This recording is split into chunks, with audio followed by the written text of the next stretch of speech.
കഴിഞ്ഞ ഒരു വർഷമായുള്ള എൻ്റെ ആഗ്രഹവും പ്രാർത്ഥനയും ഇന്നേ ദിവസം സഫലമാക്കി തന്ന പരിശുദ്ധ കൃപാസന മാതാവിനും ഈശോയ്ക്കും നന്ദി പറഞ്ഞുകൊണ്ട് എൻ്റെ ജീവിതാനുഭവം നിങ്ങളുമായിട്ട് പങ്കുവയ്ക്കാനായിട്ട് ഞാൻ ആഗ്രഹിക്കുകയാണ്.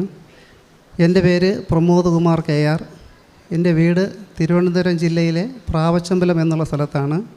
മലങ്കര കത്തോലിക്ക സഭയുടെ പാറശാല രൂപതയിൽ ഉൾപ്പെട്ട പ്രാവച്ചമ്പലം സെൻറ്റ് ജോർജ് ഇടവകയിലെ അംഗമാണ്. ഞാൻ 2019 മുതൽ എൻ്റെ ജോലി സംബന്ധമായ ആവശ്യാർത്ഥം ഇടുക്കി ജില്ലയിലെ നെടുങ്കണ്ടത്തിനടുത്ത് മുണ്ടിയേരിമ എന്നുള്ള സ്ഥലത്ത് താമസിച്ച് വരുന്നു കുടുംബമായിട്ട്. ഇപ്പോൾ ഞാൻ കാസർഗോഡ് ജില്ലയിലെ റവന്യൂ വകുപ്പിലെ വില്ലേജ് ഓഫീസർ തസ്തികയിൽ ജോലി ചെയ്തു വരികയാണ്. എൻ്റെ കുടുംബത്തിൽ ഞാൻ, ഭാര്യ, 3 ആൺമക്കൾ, എൻ്റെ അമ്മ, ഇത്രയും പേരടങ്ങുന്നതാണ് എൻ്റെ കുടുംബം.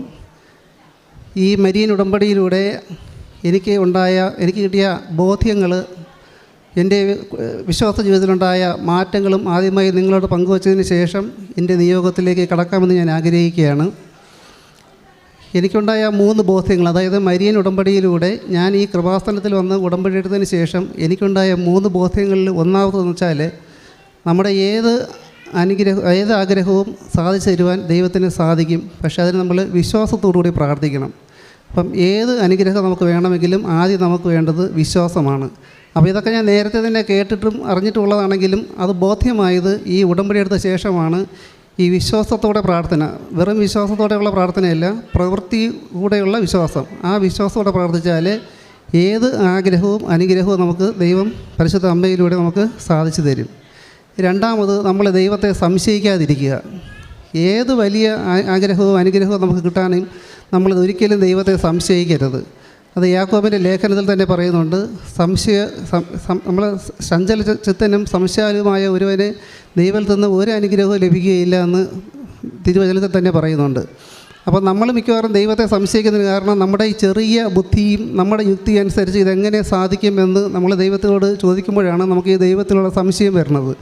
നമ്മളറിയേണ്ടത് ദൈവം എന്ന് പറഞ്ഞാൽ സർവ്വശക്തനാണ്, സർവാധിപനാണ്, മഹോന്നതനാണ്, അത്യുന്നതനാണ്. അതിനപ്പുറം വേറെ ആളില്ല. അപ്പോൾ ദൈവത്തിൻ്റെ ശക്തി എന്ന് പറഞ്ഞാൽ നമുക്ക് ചിന്തിക്കാവുന്നതിലും അപ്പുറമുള്ള വലിയൊരു ശക്തിയാണ്. അപ്പോൾ ഒരിക്കലും നമ്മൾ ദൈവത്തിൽ അവിശ്വാസം കാണിക്കരുത്. പൂർണ്ണമായി നമ്മൾ വിശ്വസിച്ച് സംശയിക്കാതെ നമ്മളൊരു ആഗ്രഹം ദൈവത്തോട് പറഞ്ഞാൽ തീർച്ചയായിട്ടും ദൈവം അത് സാധിച്ചു തരും.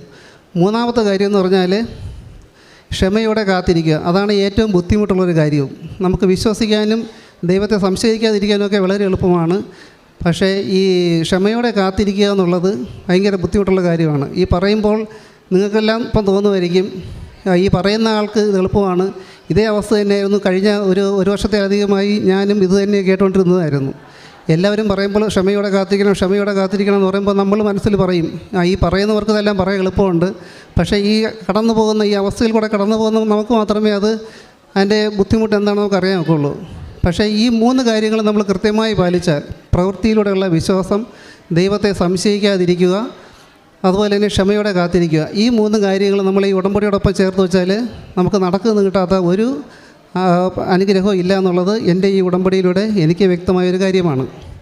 ഇനി രണ്ടാമത് എനിക്ക് പറയാനുള്ളത് എൻ്റെ വിശ്വാസ ജീവിതത്തിലുണ്ടായ മാറ്റങ്ങളാണ് ഈ ഉടമ്പടി എടുത്ത ശേഷം. നേരത്തെ ഉടമ്പടിക്ക് മുമ്പ് ഞാൻ വിചാരിച്ചു ഞാനൊരു തെറ്റില്ലാത്തൊരു ക്രിസ്ത്യാനിയാണ്. എല്ലാ ദിവസവും കുടുംബ പ്രാർത്ഥന നടത്തുന്നുണ്ട്. ഞായറാഴ്ച ദിവസം പള്ളിയിൽ പോയി യോഗ്യതയില്ലെങ്കിലും കുർബാന സ്വീകരിക്കുന്നുണ്ട്. അത്യാവശ്യം കാരുണ്യ പ്രവൃത്തികളൊക്കെ ചെയ്യുന്നുണ്ട്. ഇത്രയൊക്കെ ചെയ്താൽ മതി, നമ്മുടെ കാര്യങ്ങളെല്ലാം നടന്നു വയ്ക്കോളും, നമുക്ക് സ്വർഗ്ഗരാജ്യത്തിന് അവകാശമായി തീരും എന്നൊക്കെ ആയിരുന്നു എൻ്റെ ഒരു മിഥ്യാധാരണ. എന്നാൽ ഈ ഉടമ്പടി എടുത്ത ശേഷമാണ് എന്താണ് ദൈവവുമായിട്ടുള്ള ബന്ധമെന്നും എന്താണ് ഉടമ്പടി എന്നും ഒക്കെ എനിക്ക് മനസ്സിലായത്. അതിനുശേഷം എൻ്റെ ഈ വിശ്വാസ ജീവിതത്തിൽ വളരെയേറെ മാറ്റം വന്നു. നേരത്തെ എന്ന് പറഞ്ഞാൽ നമ്മൾ ഞായറാഴ്ച പള്ളിയിൽ പോയി നമ്മുടെ ശരീരം മാത്രമേ അവിടെ ഉള്ളൂ.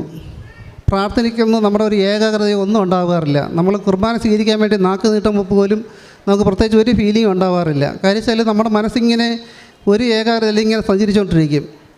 അപ്പോൾ അതിൽ നിന്നെല്ലാം ഇപ്പം മാറി. ഇപ്പോൾ നമുക്ക് പൂർണ്ണമായിട്ടും നമുക്ക് സമർപ്പിച്ചുകൊണ്ട് നമ്മുടെ ജീവിതത്തെയും പൂർണ്ണമായി സമർപ്പിച്ചുകൊണ്ട് ദൈവത്തോട് പ്രാർത്ഥിക്കാനും കുർബാനയിൽ പങ്കെടുക്കാനും ഒക്കെ ഈ ഉടമ്പടിക്ക് ശേഷം സാധിക്കുന്നുണ്ട്. രണ്ടാമതായിട്ട് ഉള്ളതെന്ന് പറഞ്ഞാൽ കുമ്പസാരം. നേരത്തെ ഒരു ഒരുക്കവും ഇല്ലാതെ കുമ്പസാരിക്കുകയായിരുന്നു. നമ്മൾ പള്ളിയിൽ പോകുമ്പോൾ കുമ്പസാരക്കൂട്ടിൽ അച്ഛനുണ്ടെങ്കിൽ എന്നാൽ ഇന്ന് കുമ്പസാരിച്ച് കളയാം, ഒരു ഒരുക്കവും നടത്താറില്ല. പക്ഷേ ഇപ്പോൾ അങ്ങനെയല്ല.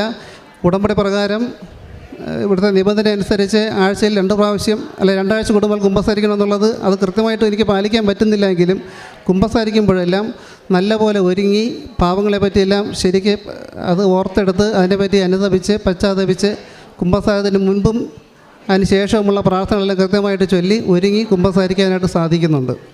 മൂന്നാമതായിട്ട് പിന്നെ എനിക്ക് ഏറ്റവും ഈ ഉടമ്പടിയിലൂടെ എനിക്ക് ഏറ്റവും അനുഗ്രഹമായിട്ട് മാറിയത് ബൈബിൾ ഞാൻ കയ്യിലെടുത്തു. അതാണ് എൻ്റെ ജീവിതത്തിലെ മൊത്തം മാറ്റിമറിച്ചത് നമ്മുടെ വിശുദ്ധ ബൈബിളാണ്. അതിന് ഞാൻ ഏറ്റവും കൂടുതൽ നന്ദി പറയുന്നത് നമ്മുടെ ഇവിടെ ഇടയ്ക്ക് വാചന പങ്കുവയ്ക്കുന്ന ബഹുമാനപ്പെട്ട വിജയകുമാർ സാറിനെയാണ്. അദ്ദേഹത്തിൻ്റെ പഴയ ഈ യൂട്യൂബിലെ അദ്ദേഹത്തിൻ്റെ പഴയ ക്ലാസ്സുകളുണ്ട്.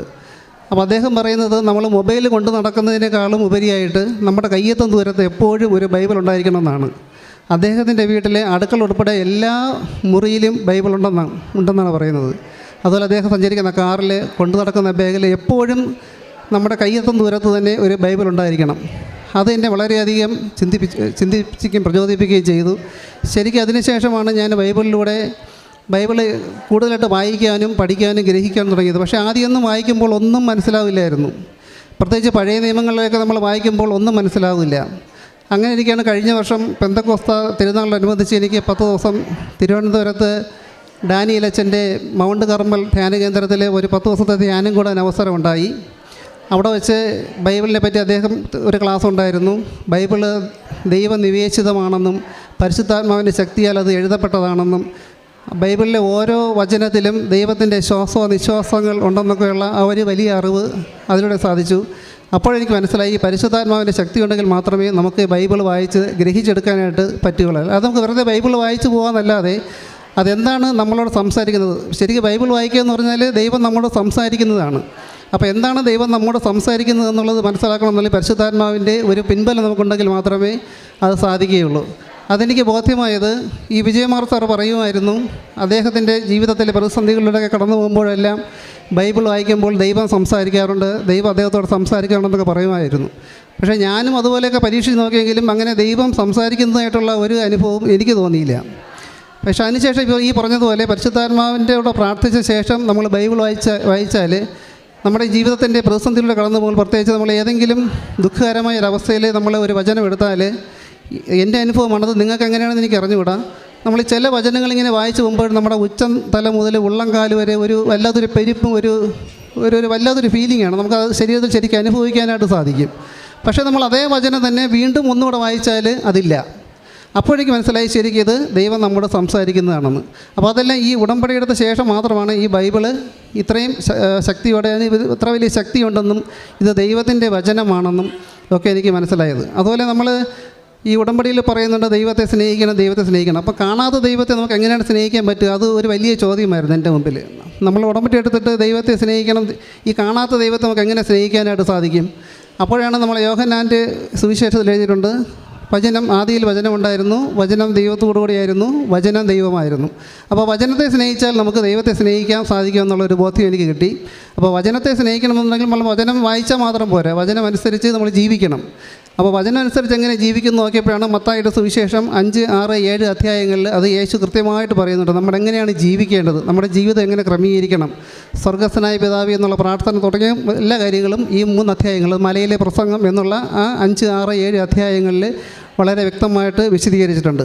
അത് വായിക്കാനും കേൾക്കാനും പറയാനും ഒക്കെ വളരെ എളുപ്പമാണെങ്കിലും അത് നമ്മുടെ ജീവിതത്തിലേക്ക് കൊണ്ടുവരുമ്പോൾ കുറച്ച് ബുദ്ധിമുട്ടുള്ള കാര്യങ്ങളാണ്. പക്ഷേ അതനുസരിച്ച് നമ്മൾ ജീവിച്ചാൽ നമുക്ക് ശരിക്കും ദൈവത്തെ സ്നേഹിക്കാൻ പറ്റും. അല്ലാതെ നമ്മൾ കുറച്ച് വചനം എഴുതിയത് കൊണ്ടോ അല്ലെന്നുണ്ടെങ്കിൽ കുറേ പ്രാർത്ഥന ചൊല്ലിയത് കൊണ്ടോ ഒന്നും നമുക്ക് ദൈവത്തെ സ്നേഹിക്കാൻ പറ്റുമെന്ന് എനിക്ക് തോന്നുന്നില്ല. ശരിക്കും വചനം അനുസരിച്ച് ജീവിക്കുക, ഈ പറഞ്ഞതുപോലെ യേശു എന്തൊക്കെയാണ് പറഞ്ഞത് അതനുസരിച്ച് ജീവിക്കുമ്പോൾ നമുക്ക് ശരിക്കും ദൈവത്തെ സ്നേഹിക്കാനായിട്ട് സാധിക്കും. അപ്പോൾ ഇത്രയൊക്കെയാണ് എൻ്റെ വിശ്വാസ ജീവിതത്തിലുണ്ടായ പ്രധാനമായ മാറ്റങ്ങൾ. ഇനി ഞാൻ ഉടമ്പടി എടുക്കാനുണ്ടായ കാരണം, ഞാൻ ഉടമ്പടി എടുത്തത് 2022 നവംബർ മാസം 18-ാം തീയതിയാണ്.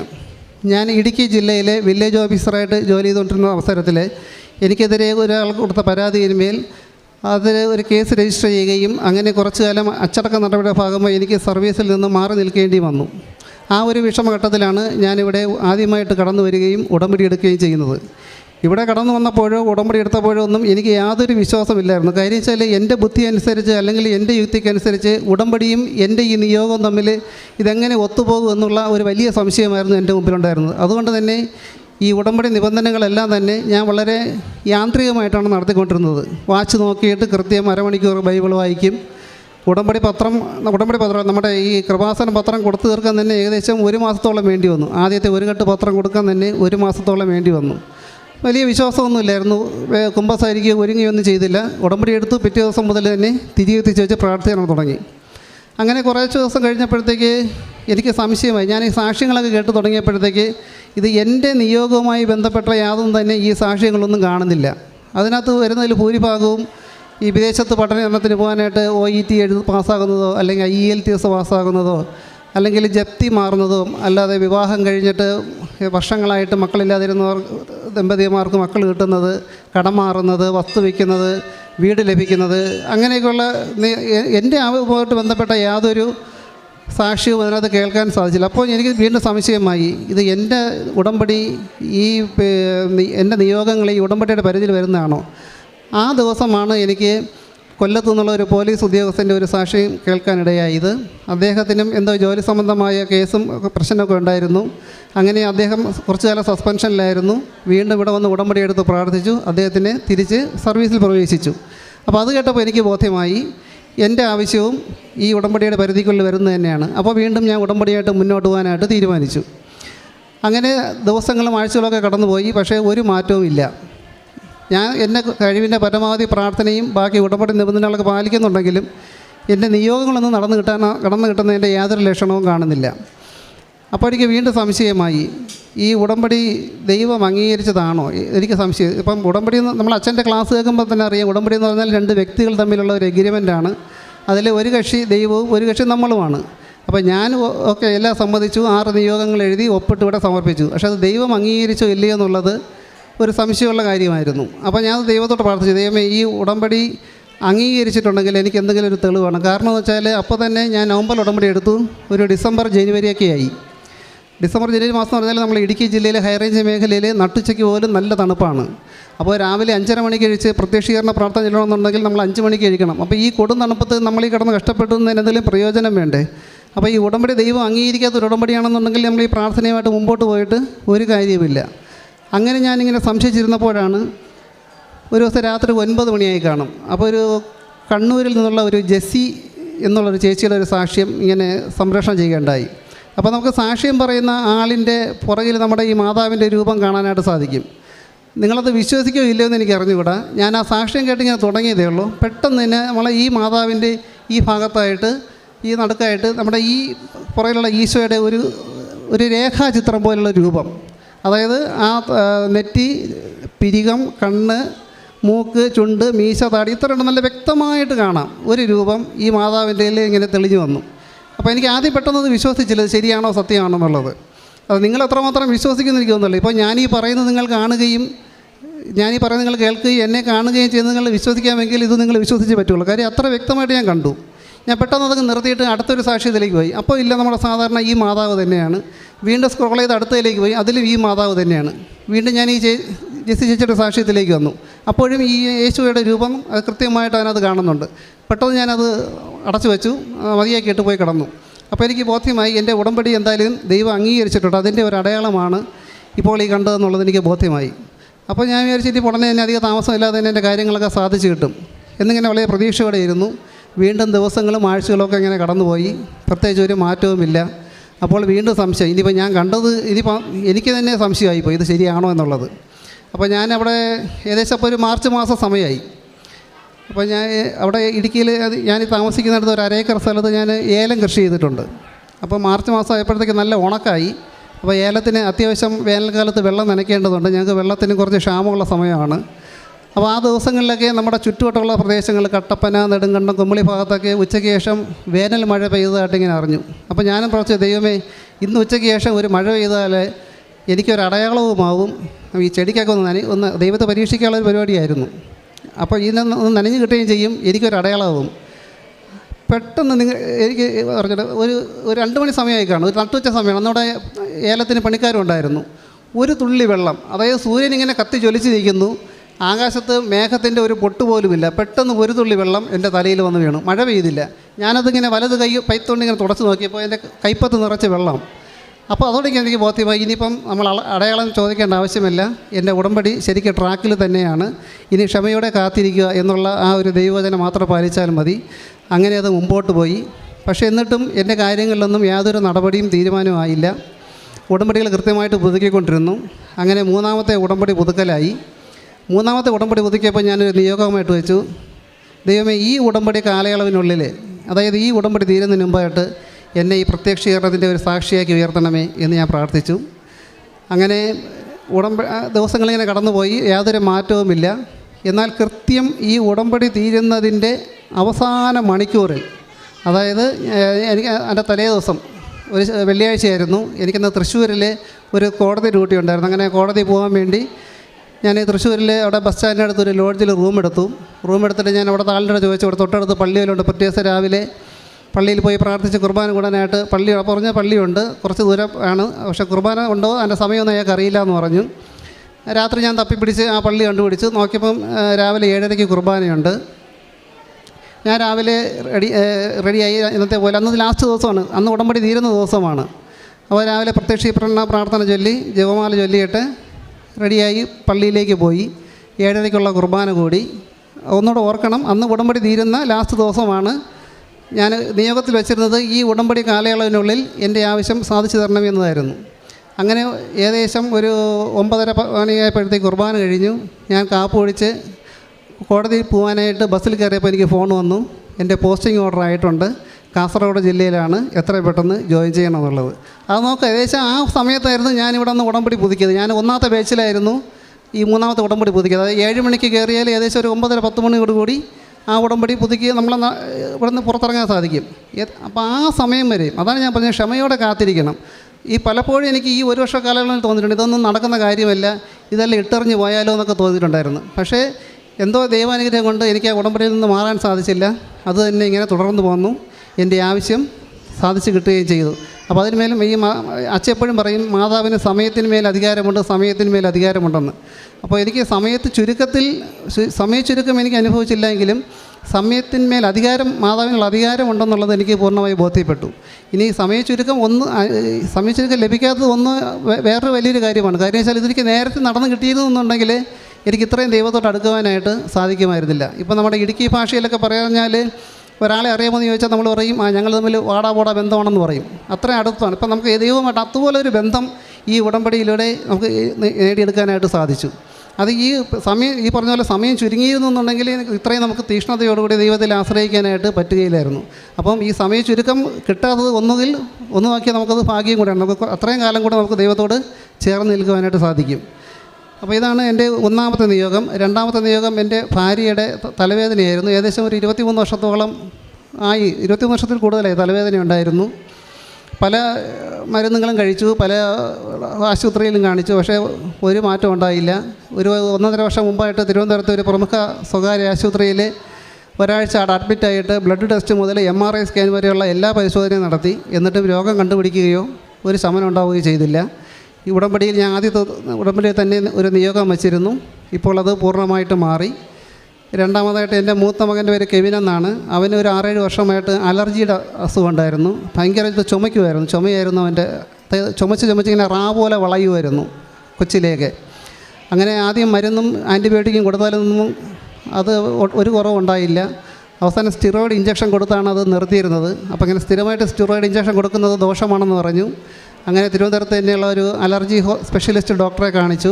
അദ്ദേഹം അത് ഇൻഹെയിലർ എഴുതി തന്നു. അങ്ങനെ ഒരു 3-4 വർഷം ഇൻഹെയിലർ ഉപയോഗിച്ചുകൊണ്ടിരുന്നു. അപ്പോൾ ഇൻഹെയിലർ ഉപയോഗിക്കുന്നതും ശരീരത്തിന് അത്ര നല്ലതല്ല എന്ന് ബോധ്യമായപ്പോഴത്തേക്ക് കഴിഞ്ഞ മാർച്ചിൽ ഏകദേശം ഈ സമയത്ത് തന്നെ ഞാൻ ഇവിടെ വന്നപ്പോൾ അവനെയും കൂടെ കൊണ്ടുവന്നു. ആ ഇൻഹെയിലറും അതിൻ്റെ മരുന്നും അതിൻ്റെ അനുബന്ധ അവസാനങ്ങളെല്ലാം ഇവിടെ കൊണ്ടുവന്നു. മാതാവിനോട് പ്രാർത്ഥിച്ചു. ഇതെല്ലാം ഞാൻ ഇവിടുത്തെ ഡസ്റ്റ്ബിന്നിൽ ഉപേക്ഷിച്ചിട്ട് പോയി. ഇതുവരെ അതിനുശേഷം ആ അലർജിയുടേതായ യാതൊരു ഉപദ്രവവും ഉണ്ടായിട്ടില്ല. അപ്പോൾ ഈ 2 രോഗസൗഖ്യവും എനിക്കുണ്ടായ ഈ അനുഗ്രഹമാണ് എൻ്റെ നിയോഗത്തിലൂടെ ഇതുവരെ എനിക്ക് സാധിച്ചിട്ടുള്ളത്. ബാക്കിയും മാതാവ് യഥാസമയം യേശുവിലൂടെ എനിക്ക് സാധിച്ചു തരുമെന്ന് ഞാൻ പരിപൂർണമായിട്ട് വിശ്വസിക്കുന്നു. പിന്നെ ഈ പ്രേക്ഷിത പ്രവർത്തനം ഞാൻ നടത്തുന്നത് ഞാൻ പറഞ്ഞല്ലോ നമ്മുടെ ഹൈ റേഞ്ച് ഏരിയയിലാണ്.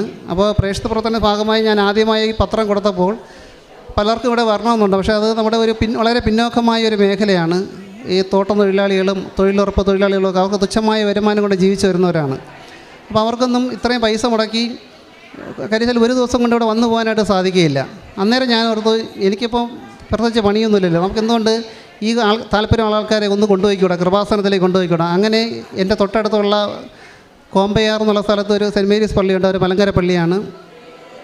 അവിടുത്തെ റോബിൻ എന്നുള്ള ഒരു സുഹൃത്തെ ഒരു പരിചയപ്പെട്ടു. അദ്ദേഹത്തിൻ്റെ സംഘത്തിന് ഒരു വണ്ടി ഉണ്ടായിരുന്നു, 17 പേർക്ക് സഞ്ചരിക്കാവുന്ന ട്രാവലർ പോലത്തെ വണ്ടി.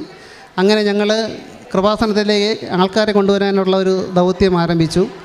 അപ്പോൾ ഇത് അങ്ങനെ നമുക്ക് ലാഭമൊന്നും വേണ്ട, ഈ വണ്ടിക്കാശ് ഈ വരുന്ന ആൾക്കാരിൽ നിന്നും പിരിച്ചു കൊടുക്കുക. അപ്പോഴത്തേക്ക് ഒരു 10-700 രൂപ ഉണ്ടെന്നുണ്ടെങ്കിൽ ഇവർക്ക് വരാൻ സാധിക്കും. ബസ്സിനും ഏകദേശം അത്രയും പൈസയാവും. പക്ഷേ ഇതെങ്ങനെ അറിയിക്കും എന്നുള്ളൊരു മാർഗ്ഗമില്ല. എങ്ങനെ ഇത് ആൾക്കാരെ അറിയിക്കും ഇങ്ങനെ കൃപാസനത്തിലേക്ക് യാത്ര പോകുന്നുണ്ട്? അന്നേരം എനിക്കൊരു ബുദ്ധി തോന്നി. എനിക്ക് തോന്നിയില്ല, അത് മാതാവ് തോന്നിച്ചതായിരിക്കും. 1000 നോട്ടീസ്, ചെറിയ പേപ്പറിൽ നോട്ടീസ് പ്രിൻ്റ് ചെയ്ത് ഒരു ദിവസത്തെ ഞായറാഴ്ചത്തെ പത്രത്തിനകത്ത് 1000 വീടുകളിലും കടകളിലൊക്കെ ഇട്ടത് എത്തിച്ചു. പത്രത്തിനകത്ത് വെച്ച് തന്നെ ഈ കൃപാസന യാത്ര മാതാവിൻ്റെ ഒരു പടമൊക്കെ വെച്ചിട്ട് എല്ലാ ദിവസവും ഇത്ര മണിക്ക് ഇവിടെ നിന്ന് പോകുന്നു എന്നൊക്കെ പറഞ്ഞിട്ട് ഒരു നോട്ടീസ് കൊടുത്തു, അറിയിപ്പ് കൊടുത്തു. അങ്ങനെ കുറേ ആൾക്കാരെ വിളിച്ചു. അതങ്ങനെ തുടർന്ന് വന്നിപ്പോൾ ഈ കഴിഞ്ഞ ഒരു വർഷത്തിനിടയ്ക്ക് ഒരു 10-40 തവണ എനിക്ക് അതിൻ്റെ ഭാഗമായിട്ട് ഇവിടെ വരാൻ സാധിച്ചു. അതൊരു വലിയൊരു അനുഗ്രഹമായിട്ട് ഞാൻ കരുതുന്നു. കാര്യം വെച്ചാൽ ഇവിടെ ആഗ്രഹിച്ചിട്ട് ഒരിക്കൽ പോലും വരാൻ സാധിക്കാത്ത ഒരുപാട് ആൾക്കാരുണ്ട്. പക്ഷേ എനിക്ക് ഒരു വിശ്വാസവും ഒരു പ്രതീക്ഷയില്ലാതെ കൃപാസനത്തിലേക്ക് വന്ന എനിക്ക് ഈ ഒരു വർഷത്തിനിടയ്ക്ക് ഒരു 10-40 തവണ ഈ മാതാവിൻ്റെ സന്നിധിയിൽ വരാൻ സാധിച്ചത് തന്നെ ഒരു വലിയ അനുഗ്രഹമായിട്ട് ഞാൻ കരുതുന്നു. അതുപോലെ തന്നെ അപ്പോൾ പ്രേക്ഷിത പ്രവർത്തനം ആ രീതിയിലാണ് ഞാൻ നടത്തിക്കൊണ്ടിരിക്കുന്നത്. പിന്നെ കാരുണ്യ പ്രവൃത്തികൾ ഞാൻ നേരത്തെ തന്നെ ജോലി ഉണ്ടായിരുന്നപ്പോൾ തന്നെ നേരത്തെ കാരുണ്യ പ്രവൃത്തികൾ നല്ല രീതിയിൽ ചെയ്യുമായിരുന്നു. സാമ്പത്തികമായിട്ടും അല്ലാതെയും തന്നെ ഔദ്യോഗികമായിട്ടും അനൗദ്യോഗികമായിട്ടും ഒക്കെ ഒരുപാട് നല്ല രീതിയിൽ പാവപ്പെട്ട ആൾക്കാരെ ഞാൻ സഹായിക്കുമായിരുന്നു. കാര്യം നിങ്ങൾക്കെല്ലാം അറിയാം, ഞാൻ ജോലി ചെയ്യുന്ന റവന്യൂ വകുപ്പിലാണ്. സർക്കാരിൻ്റെ ഒരുപാട് ക്ഷേമ പദ്ധതികൾ, സാമ്പത്തിക സഹായം ഉൾപ്പെടെ റവന്യൂ വകുപ്പ് വഴി നടത്തി വരുന്നുണ്ട്. പക്ഷേ പലർക്കും ഇതിനെപ്പറ്റി അറിയില്ല. അപ്പോൾ അങ്ങനെ അറിയാത്തവരെല്ലാം ഇങ്ങനെ ഒരു പദ്ധതിയെ പറ്റി അറിയിച്ചുകൊണ്ട് അർഹരായവർക്കെല്ലാം പരമാവധി സഹായങ്ങൾ വാങ്ങിക്കൊടുക്കുമായിരുന്നു. അപ്പോൾ ഉടമ്പടിക്ക് മുമ്പെന്ന് പറഞ്ഞാൽ ആരെങ്കിലും എൻ്റെ മുമ്പേ സഹായം തേടി വന്നാൽ അവരെ സഹായിക്കുമായിരുന്നു. ഉടമ്പടിക്ക് ശേഷം ഉണ്ടായ മാറ്റമെന്ന് പറഞ്ഞാൽ സഹായം ആവശ്യമുള്ളവരെ തേടി അങ്ങോട്ട് പോകാൻ തുടങ്ങി. അതിൻ്റെ ഭാഗമായിട്ട് ഒരുപാട് പേർക്ക് നല്ല രീതിയിലുള്ള സഹായങ്ങൾ ചെയ്തു. പിന്നെ ഏറ്റവും അവസാനമായിട്ട് ഞങ്ങളെ വീട്ടിനടുത്ത് തന്നെ ഒരു പാവപ്പെട്ട ഒരു ചേച്ചി ഉണ്ടായിരുന്നു. ചേച്ചിയുടെ കാലിൽ ഡയബറ്റീസ് കാരണം കാലൊക്കെ പഴുത്തു. 2 കൊച്ചു മക്കളേ ഉള്ളൂ. അവർ പിന്നെ പഞ്ചായത്തിൽ നിന്നുള്ള വീട് അനുവദിച്ചത്, പക്ഷേ അത് പൂർത്തിയാക്കാൻ സാധിച്ചില്ല. ഒരു ടാർപോളിൽ വലിച്ചു കെട്ടി ചുള്ളിക്കമ്പൊക്കെ പറക്കി വെച്ച് ഭയങ്കര ദുർഘടമായ ഒരു വിഷമകരമായ ജീവിതത്തിൽ വരികയായിരുന്നു. ഞാനും വേറൊരാളും കൂടെ ഇടപെട്ട് കുറച്ച് ആൾക്കാരെ കൂടെ സംഘടിപ്പിച്ച് ഇപ്പോൾ ഈ കഴിഞ്ഞ ദിവസം ആ വീട് കോൺക്രീറ്റ് ചെയ്ത് കൊടുക്കാനായിട്ട് സാധിച്ചു. അതൊരു വലിയൊരു അനുഗ്രഹമായി അവർക്ക്. അല്ലാതെ തന്നെ എൻ്റെ മക്കൾ പഠിക്കുന്നത് ഗവൺമെൻറ് സ്കൂളിലാണ്. അപ്പോൾ വളരെ പിന്നോക്കാവസ്ഥയിലുള്ള കുട്ടികളാണ് അവിടെ ഉള്ളത്. അപ്പോൾ അവിടുത്തെ അധ്യാപകർ, സുഹൃത്തുക്കളായിട്ടുള്ള അധ്യാപകരുണ്ട്. അവരുമായിട്ട് ബന്ധപ്പെട്ട് ഈ തീരെ ദാരിദ്ര്യം അനുഭവിക്കുന്ന വീടുകളിലൊക്കെ ഭക്ഷണ കിറ്റുകൾ, ഏകദേശം 1 മാസത്തേക്കുള്ള ആഹാര സാധനങ്ങളൊക്കെ എത്തിച്ചു കൊടുക്കുമായിരുന്നു. പിന്നെ അല്ലാതെ തന്നെ ഒരുപാട് ചെറിയ ചെറിയ സഹായങ്ങൾ. നമ്മൾ ചെയ്യുന്ന സഹായം ചെറുതാണെന്നുണ്ടെങ്കിലും ഈ കിട്ടുന്നവർക്ക് അതെല്ലാം വലിയ സഹായമായിരുന്നു. അതിൽ ഈ പാലിയേറ്റീവ് കെയറിൻ്റെ ഒരു സിസ്റ്റർ, ഞങ്ങളുടെ കൃപാസനത്തിൽ ഞാൻ കൊണ്ടുവരുന്നതിൽ പെട്ട ഒരു ചേച്ചിയാണ്. അപ്പോൾ എന്നെ ഇടയ്ക്കിടയ്ക്ക് വിളിക്കാറുണ്ട്. അപ്പോൾ ഹോം കെയർ എന്ന് പറഞ്ഞൊരു സർവീസ് അവർക്കുണ്ട്. വീട്ടിൽ പോയിട്ട് രോഗികളായി കിടക്കുന്നവരെയും ആശ്രയമില്ലാത്തവരെയൊക്കെ സഹായിക്കുന്ന ഒരു പദ്ധതിയാണ് അവരുടെ ഹോം കെയർ പദ്ധതി. അപ്പോൾ അതിൽ ഞാൻ ഇടയ്ക്കിടയ്ക്ക് പോകാറുണ്ട്. എന്നാലാവുന്ന രീതിയിൽ അവരെ സഹായിക്കാറുണ്ട്. പിന്നെ നമ്മുടെ അവിടെ തന്നെ സിസ്റ്റേഴ്സ് നടത്തുന്ന ഒരു അഗതി മന്ദിരമുണ്ട്. 85ഓളം പുരുഷന്മാരും സ്ത്രീകളും താമസിപ്പിക്കുന്നുണ്ട് അവിടെ. അപ്പോൾ അവിടെ ശുശ്രൂഷ ചെയ്യാനായിട്ട് ഞാൻ പോകാറുണ്ട്. അപ്പോൾ എന്നെ ഏൽപ്പിച്ചിരിക്കുന്നത് പിന്നെ ഒരു 4-5 കിടപ്പ് രോഗികളുണ്ട്. പ്രായാധിക്യം മൂലം, രോഗാവസ്ഥ മൂലം അവർക്ക് പ്രാഥമികമായി ആവശ്യങ്ങൾ പോലും ചെയ്യാൻ സാധിക്കാത്ത വൃദ്ധരായ ആൾക്കാരെ, അവരെ കുളിപ്പിക്കുക, അവരെ ഒന്ന് വൃത്തിയാക്കി എടുക്കുക, അതാണ് എൻ്റെ ജോലി. അപ്പോൾ അതിൽ ഹിന്ദിക്കാരുണ്ട്, തമിഴരുണ്ട്, മലയാളികളെല്ലാവരും ഉണ്ട്. അപ്പോൾ വളരെ ദുസ്സഹമായ സാഹചര്യമാണ്. പക്ഷേ എനിക്ക് ഒരു അറപ്പോ ഒന്നും തോന്നിയിട്ടില്ല. ഒരു വല്ലാത്ത സ്മെല്ലാണ് അകത്ത് കയറുമ്പോൾ തന്നെ. പക്ഷേ സിസ്റ്റർ പറയും ഗ്ലൗസൊക്കെ ഇട്ട് ചെയ്താൽ മതി എന്ന് പറയും. പക്ഷേ ഞാൻ ഗ്ലൗസൊന്നും ഉപയോഗിക്കാറില്ല. ശരിക്കും നമ്മൾ യേശുവിനെ ശുശ്രൂഷിക്കുന്ന രീതിയിലാണ്. അത് കണ്ടുകൊണ്ട് തന്നെയാണ് ഈ മലമൂത്ര വിസർജനത്തിൽ കിടക്കുന്ന ആൾക്കാരെ നമ്മൾ എല്ലാവരുടെ ഡ്രസ്സൊക്കെ മാറ്റി അവരെ കുളിപ്പിച്ച് കഴുകി വൃത്തിയാക്കി എടുത്ത് അവർക്ക് പിന്നെ ഇടയ്ക്ക് മുഖത്ത് താടിയൊക്കെ ഷേവ് ചെയ്ത് കൊടുത്ത് അവരെ കുളിപ്പിച്ച് വൃത്തിയാക്കി എടുക്കുമ്പോൾ സിസ്റ്റർമാർ അവർക്കുള്ള ഡ്രസ്സ് കൊണ്ടുവരും. ശരിക്കും നമ്മൾ ദൈവത്തെ കാണുന്നത് അവരിലൂടെയാണ്. നമ്മളിതെല്ലാം ചെയ്ത് ഇവരെല്ലാം വൃത്തിയാക്കി ഈ ഡ്രസ്സൊക്കെ ഇടുമ്പോഴത്തേക്ക് അവരെ നമ്മളെ നോക്കി ഒരു ചിരിയിരിക്കും. ശരിക്കും ആ ചിരിയിലാണ് നമ്മൾക്ക് ദൈവത്തിൻ്റെ സ്നേഹവും ദൈവത്തിൻ്റെ രൂപമൊക്കെ കാണാനായിട്ട് സാധിക്കുന്നത്. നമ്മൾ എന്തൊക്കെ ദൈവത്തെ നമ്മളിങ്ങനെ ദൈവസ്നേഹം എന്ന് പറയാതെ നമ്മൾ ഈ പ്രവൃത്തിയിലൂടെ മാത്രമേ നമുക്ക് ദൈവത്തെ നമുക്ക് ശരിക്കും സ്നേഹിച്ചറിയാനായിട്ട് സാധിക്കുകയുള്ളൂ. അപ്പോൾ ഇത്രയൊക്കെയാണ് എൻ്റെ ജീവിതത്തിലുണ്ടായ അനുഭവങ്ങൾ. ചുരുക്കി പറഞ്ഞാൽ എനിക്കിപ്പോൾ ഈ ഉടമ്പടിയിലൂടെ ബോധ്യമായത് നമ്മുടെ ഈ ഉടമ്പടി ജീവിതം എന്ന് പറഞ്ഞാൽ നമ്മുടെ ഒരു റോക്കറ്റ് വിക്ഷേപണം പോലെയാണ്. ഈ റോക്കറ്റിനകത്ത് ഒരു ഒളിപ്പിച്ച് വെച്ചിട്ടുണ്ട് അതിൻ്റെ ഒരു ഉപഗ്രഹം. അപ്പോൾ ഈ ഉപഗ്രഹത്തെ ഭ്രമണപഥത്തിലെത്തിക്കുകയാണ് റോക്കറ്റിൻ്റെ ജോലി. ഈ ഉടമ്പടി എന്ന് പറഞ്ഞാൽ നമ്മൾ റോക്കറ്റ് പൊങ്ങുന്നതിന് മുമ്പായിട്ട് അവർ ശാസ്ത്രജ്ഞന്മാർ എണ്ണും 3, 2, 1, 0. ഈ 0 എന്ന് എണ്ണുമ്പോഴത്തേക്ക് തന്നെ റോക്കറ്റിൻ്റെ ചുവട്ടിൽ തീ ഇങ്ങനെ ആളിക്കത്തും. അപ്പോൾ ഈ പരിശുദ്ധാത്മാവാകുന്ന തീ ഇങ്ങനെ ആളിക്കത്തുമ്പോൾ നമ്മൾ ഉപഗ്രഹമാണ് നമ്മുടെ ജീവനെ, നമ്മുടെ ഉള്ളിലുള്ള ആത്മാവിനെ ദൈവത്തിൻ്റെ ഭ്രമണപഥത്തിലേക്ക്, ദൈവത്തിൻ്റെ കരങ്ങളാകുന്ന ഭ്രമണപഥത്തിലേക്ക് എത്തിക്കുക. അതാണ് നമ്മുടെ മനുഷ്യൻ്റെ ജീവിതം. ഈ റോക്കറ്റ് കത്തിപ്പോവും, നമ്മുടെ ശരീരം അതുപോലെ തന്നെയാണ്. ഭ്രമണപഥത്തിൽ എത്തിക്കഴിഞ്ഞാൽ റോക്കറ്റ് നശിക്കുന്നത് പോലെ നമ്മുടെ ജീവിതം കത്തിച്ചാമ്പലായി പോകും. അപ്പോൾ ആ ഉടമ്പടിയിലൂടെ എനിക്കിതാണ് മനസ്സിലായത്. അപ്പോൾ ഇത്രയും തന്ന അനുഗ്രഹങ്ങൾ ചെയ്തു തന്ന ദൈവത്തിനും ഈശോയ്ക്കും നന്ദി എന്ന് പറഞ്ഞാൽ അത് വെറും വാക്കായി പോവും. പകരം എൻ്റെ ജീവിതം തന്നെ ദൈവത്തിന് സമർപ്പിച്ചുകൊണ്ട് ഈ സാക്ഷ്യം പരിശുദ്ധ അമ്മയുടെ പ്രത്യക്ഷീകരണത്തിൻ്റെ സാക്ഷ്യത്തിനായിട്ട് ഈ ആൾക്കാരുടെ മുമ്പാകെ സമർപ്പിക്കുന്നു. 69-ാം സങ്കീർത്തനം 13-ാം തിരുവചനം ഇപ്രകാരം അരുളി ചെയ്യുന്നു: കർത്താവേ, ഞാൻ അങ്ങയോട് പ്രാർത്ഥിക്കുന്നു.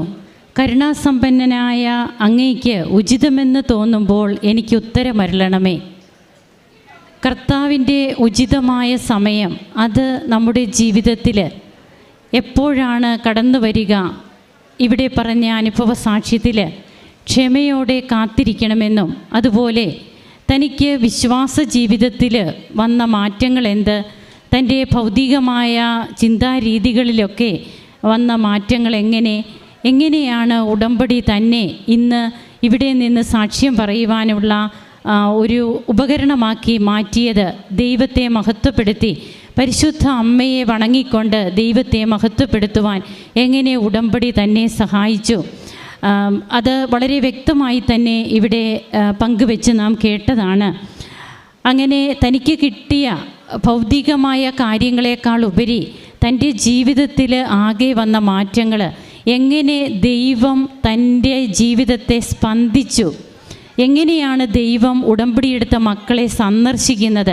ദൈവത്തിൻ്റെ സന്ദർശന സമയമാണ് നമ്മുടെ ജീവിതത്തിൽ നമുക്ക് കൃപകളായിട്ട്, വരങ്ങളായിട്ട് നമുക്ക് ലഭിക്കുക. നമ്മുടെ ബോധ്യങ്ങളൊക്കെ ബോധ്യമണ്ഡലത്തിൽ ദൈവം നമ്മെ സ്പർശിക്കുമ്പോൾ മാത്രമാണ് ആ ബോധ്യങ്ങൾ യാഥാർത്ഥ്യങ്ങളായിട്ട് നമുക്ക് മനസ്സിലാക്കാനും അത് മറ്റുള്ളവരോട് പറയാനുമുള്ള ഒരു ധൈര്യം, ഒരു തൻ്റേടം എന്ന് തന്നെ പറയാം, അത് നമുക്ക് ലഭിക്കുക.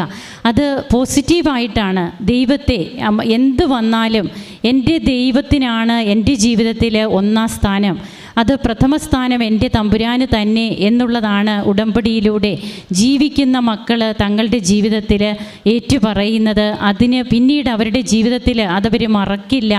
അങ്ങനെ ദൈവത്തിൻ്റെ ഉചിതമായ സമയത്തിന് വേണ്ടിയിട്ട് കാത്തിരിക്കുന്ന വിത്ത് വിതച്ച കർഷകൻ മഴയ്ക്ക് വേണ്ടി കാത്തിരിക്കുന്നത് പോലെ ഇവിടെ ദൈവവചനമാകുന്ന വിത്ത് വിതച്ചുകൊണ്ട് ജീവിതത്തിൽ കർത്താവിനെ ഏറ്റുപറയുവാൻ വചനമാകുന്ന വിത്തിൻ്റെ ഫലം തങ്ങളുടെ ജീവിതത്തിലൂടെ മറ്റുള്ളവരിലേക്ക് പകരപ്പെടുവാനൊക്കെ തങ്ങളുടെ കാരുണ്യ പ്രവർത്തികളെ, പ്രേക്ഷിത പ്രവർത്തനം, ഇന്നുവരെയും താൻ ചെയ്തിട്ടില്ലാത്ത കാര്യങ്ങൾ, ഇതൊക്കെ പറയുന്നത് പല രീതിയിൽ സർക്കാർ ജോലിയൊക്കെ ചെയ്യുന്ന മക്കളൊക്കെ തന്നെയാണ്.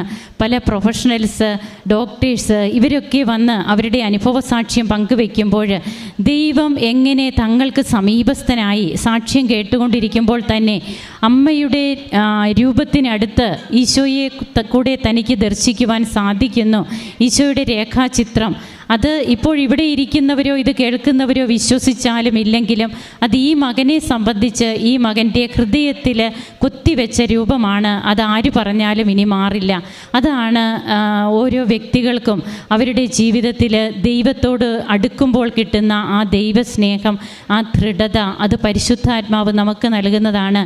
അങ്ങനെ തനിക്ക് തൻ്റെ സർവീസിലുണ്ടായിരുന്ന തടസ്സങ്ങൾ എങ്ങനെ മാറുന്നു എന്നും പിന്നീട് തൻ്റെ വൈഫിനും മകനുമൊക്കെ കിട്ടിയ രോഗസൗഖ്യങ്ങൾ, തനിക്ക് എങ്ങനെ മറ്റുള്ളവരിൽ ഉടമ്പടി വചനം പറയുന്നത് പോലെ, അവൻ പറയുന്നത് പോലെ ചെയ്യുക, ആ ഒരു വചനം കൂട്ടുപിടിച്ചുകൊണ്ട് എങ്ങനെയാണ് പാവപ്പെട്ടവരിലും കരുണ അർഹിക്കുന്നവരിലുമൊക്കെ അത് അവരെ തന്നെ തേടി ചെന്ന് അവർക്ക് വേണ്ടി ശുശ്രൂഷ ചെയ്യുവാൻ തന്നെ പ്രാപ്തനാക്കുന്നത്. ഇവിടെ ഇതിനകം മൂന്നാമത്തെ പുതുക്കലോടുകൂടിയാണ് ഈ മകൻ ശരിക്കും ദൈവവുമായിട്ടുള്ള ഒരു വ്യക്തിബന്ധത്തിലേക്ക് കടന്നു വരുന്നത്. അന്നു മുതൽ ജീവിതം പിന്നീട് തമ്പുരാൻ്റെ കരങ്ങളിലാണ്, ഈശോയ്ക്ക് വേണ്ടിയിട്ടുള്ളൊരു ജീവിതമാണ്. അങ്ങനെ ഇവിടെ പലരെയും കൊണ്ടുവരുവാനും പല പ്രാവശ്യവും വരുവാനും അതിനുള്ള റിസ്ക് എടുക്കുവാനുമൊക്കെ ഇതൊക്കെ എങ്ങനെ സാധിക്കുന്നു? ഇത് ദൈവം മാത്രം നമ്മിലുണ്ടെങ്കിൽ നമുക്ക് സാധിക്കുന്ന കാര്യമാണ്. നമുക്ക് നമ്മുടെ ജീവിതത്തെയും തമ്പുരാൻ്റെ കരങ്ങളിൽ അർപ്പിക്കാം. നന്മ ചെയ്യുന്നതിൽ നമുക്ക് മടുപ്പ് തോന്നാതിരുന്നാൽ യഥാകാലം വിളവെടുക്കാമെന്നാണ് ഗലാത്യക്കാർക്ക് എഴുതിയ ലേഖനത്തിൽ നമുക്ക് വായിക്കുവാൻ സാധിക്കുന്നത്. നമ്മുടെ ജീവിതത്തെയും തമ്പുരാൻ്റെ കരങ്ങളിൽ സമർപ്പിച്ചുകൊണ്ട് കരങ്ങളടിച്ച് നമുക്ക് ഈശോയ്ക്കും അമ്മയ്ക്കും നന്ദി പറയാം, ദൈവത്തെ മഹത്വപ്പെടുത്താം, ആരാധിക്കാം.